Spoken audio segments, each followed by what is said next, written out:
r/let's-not-meet. I, a pizza guy, intercepted a kidnapping during a delivery. I deliver pizza and I'd been having a really busy night, non-stop back and forth, without any time to even pause and take a leak. I'd been so busy that I wasn't thinking about bathroom breaks. But we're also going through a bit of a heat wave in our area, so I've been drinking copious amounts of water. All of a sudden, as I was driving to this particular delivery, the urge to go hit me. Like, things went from 0 to 60 in an instant. Thankfully I was close to the customer so could get this one over with quickly, or so I thought. I pulled up to the house, and it was an area I'd delivered in before, so I could immediately see that something wasn't right. All the lights were off in the house, not even the glow of a television or anything. It was extra apparent because the street light closest to the door happened to be out of order. And on top of it all, the block was dead quiet. This is a big university area,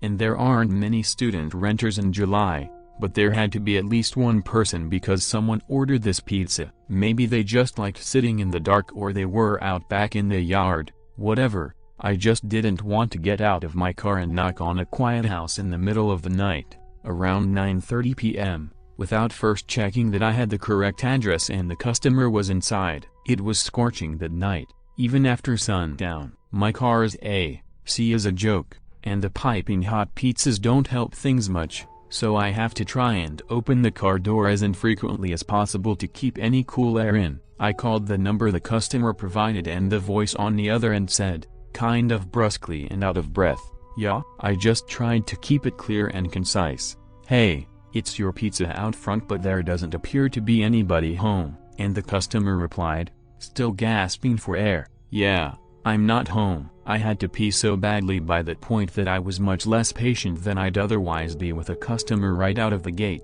"Well, then we're going to have to terminate the order, because I've arrived in the stated delivery window and you were supposed to pay in cash. So, I don't know what to tell you. Plan next time." I instantly regretted letting my bladder do the talking for me as the voice on the other end came through more clearly as a young, bubbly, and very distraught girl who couldn't have been older than 20 or 25. "Oh my gosh, I'm so sorry, I was running down the street so I could barely hear you," she cried. "I just switched you out of my AirPods. Is that better? Sorry, I completely lost track of time at work, but I knew you were coming. That's why I'm running home right now. Please don't leave. I'm starving and I don't have a car. Seriously, please don't leave. 5 minutes tops, okay?" I know what it's like to be hungry, running late, and have no car but not live near any restaurants. Plus when I heard her voice I began to remember more specifically having delivered to this place a couple of times before,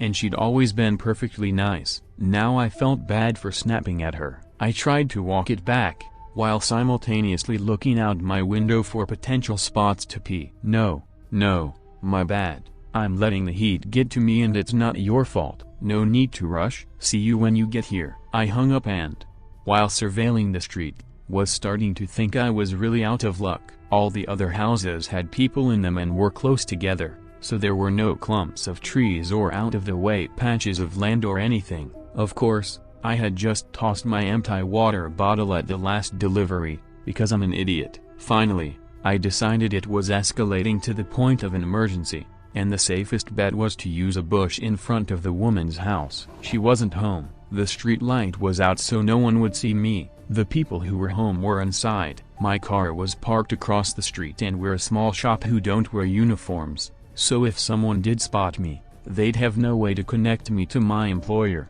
Animals pee outside all the time. Humans are animals.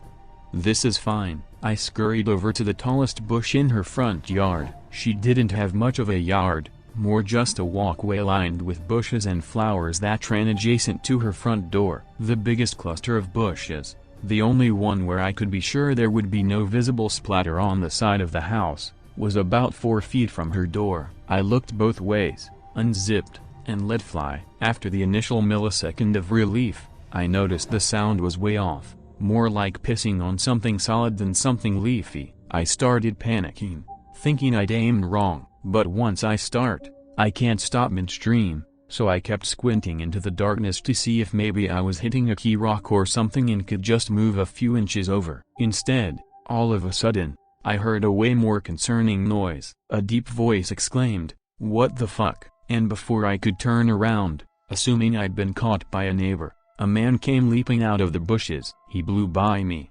brushing my golden shower off him as did. He spits pretty emphatically on the ground, so I think I might have been him right in the face. I didn't see where he went after a few paces, but, though this next part is kind of a blur, I do think I remember hearing a car screech out from a bit further away after a minute. I'd gotten some night vision by that point, so I was able to make out his height, build, and outfit, but only the most general details of each. I was in such shock that I didn't even put my dick away. I just stood there trying to figure out what had happened. The reality was so terrifying that my mind refused to accept it and impulsively searched for a reasonable explanation that could make everything okay. I thought, could these bushes lead to some backyard area and just look like they were against the house? Could they have been obscuring an open window? My inner voice was desperately screaming, "Bruh, that man was wearing a hoodie in 90-degree weather. That was a bad man. You're in a bad situation." But the very idea that I was within inches of a guy who would be hiding in bushes at all, let alone in front of a young woman's house at night, just wasn't something I was ready to grapple with yet. I was coping by not coping. My fight or flight response failed me at that point, because my dumb ass did the absolute last thing I should have done, and approached the bushes to try and validate this. There must have been a good reason for a man in a hoodie to be behind these bushes in the middle of the night.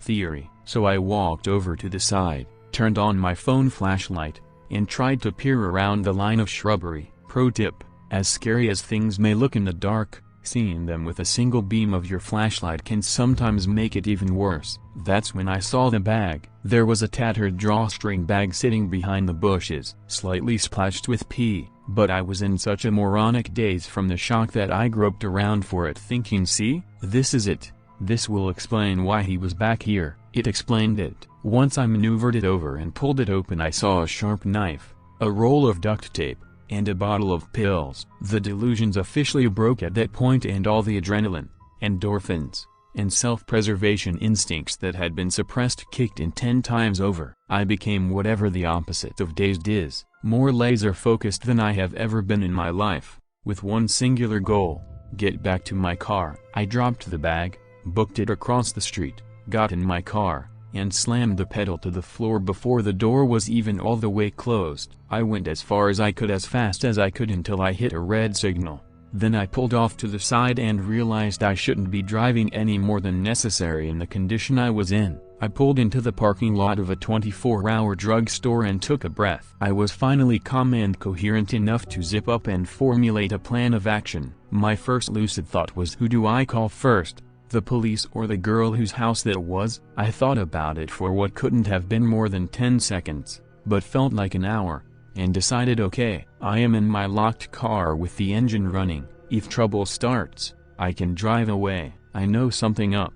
She might not. She needs to know not to keep walking in that direction. But as I was dialing her number, it occurred to me, what if there was no girl? I thought I remembered delivering to that house before, but what if I was wrong? What if the girl on the phone was just a decoy to get me there to rob me? Or worse, every pizza guy on the planet has seen the Evil Genius documentary by now, so I thought she called me all out of breath. She wasn't home. The whole thing was off. Can't risk it. I'll start with the cops. I called 911, and the operator was very helpful in keeping me calm because I was a complete wreck by this point. He kept assuring me that someone would be there soon. I kept telling them they had to get there before the girl did, but I was trying to express 3 thoughts at once and damaging my credibility. It came out more as, you've got to save this girl because he wasn't after me, I was just delivering a pizza. Unless they were after me, in which case there might not be a girl, but I talked to one on the phone. So then you should find that girl because they used her to lure me there. But if she's real, she doesn't know about the guy, who was also real. And there could be more guys if there's a girl, and you know what, even if there isn't a girl there might be more guys. I only checked one part of the bushes so I don't know, but we'll know which guy is the one I saw because I pissed all over him, you know. I didn't mean to. This was back when I thought the girl was real but not home, but she might be real, so you need to find her if she is because the guy was Rayla. Finally, they just asked me to stop talking and stay on the line, but that was when I saw an incoming call from the customer. I couldn't answer it without disrupting my 911 call, so I just ignored it, but then she sent me this text like, "Hey, I'm here, don't see you?" I told 911 she was there and they said officers were only minutes away, but who knows how long that meant, especially after I'd given such a scattered account of the events in my panic. I just felt overwhelmed with guilt, because my rational mind said the odds of her being a decoy girl for some large scam targeting pizza guys were low and the odds of her being the intended victim of a predator were high. So I put my 911 call on mute, where I can hear them but they can't hear me, and turned back, heart pounding out of my chest, compulsively muttering fuck, fuck, fuck, fuck, fuck, the entire way. Then I took 911 off mute and told them I had returned to look for the girl. They weren't happy about that, but I saw her meandering past the parked cars in the street looking to see if one was mine, and I waved her down, flashing my brights. She bounced over to the window of my car, happy-go-lucky. I figured that was a good sign that she wasn't in on whatever this was, but I was just so scared to be back in the general area and to not know what had just happened or what was going to happen. I kept whispering get in, and she was like, "Get it, huh? Oh, you want me to get the pizza from the back?" I didn't want to make the same mistake with her that I had made with 911, so instead of trying to tell the whole story, I stuck to the bare basic facts. "There was a man in your bushes. I'm on the phone with the police. I don't know where he is right now. Please get in the car so we can lock the doors." I was barely able to get even those sentences out, and I was shaking like I'd had 10 cups of black coffee. I held up my phone with 911 on the call screen to verify it for her. I thought that was why she got in the car with no further explanation, but it turns out that wasn't entirely it. "You still there? Is she with you? Are you safe? Is anyone else there?" 911 kept checking in, not knowing who the third party I was talking to was. I reassured them, and we drove, more cautiously this time, to a location 911 instructed us to wait at to speak with police after they cleared the area. I didn't have to do much after that. The police came pretty soon after. A police car met us. I gave a statement telling them everything I observed, and she went to go speak to more officers in more detail than they needed me for. It turns out the reason she got right into a strange pizza guy's car without probing any deeper into my story is that she knew who the man was right away from my description. She had an abusive ex-boyfriend who was psychotic enough that he immediately came to mind after hearing "there's a guy in your bushes." She later called us to thank me and insist on leaving a huge tip. I wasn't there when the call came in, so the kid who answered didn't know to refuse to accept the money, but the manager already promised the next time we see her we can load her up with enough free pie cards to last a lifetime. Easily the scariest thing that has ever happened to me, on the job or off. I don't get the chance to tell this story much, because I try to avoid sharing it with anyone who could know the girl or know of the event, but I'm still not the same since. Even though I know he didn't even have anything to do with me directly, this truly shook me to my core. So, the man in the bushes, let's not meet. Thanks for watching.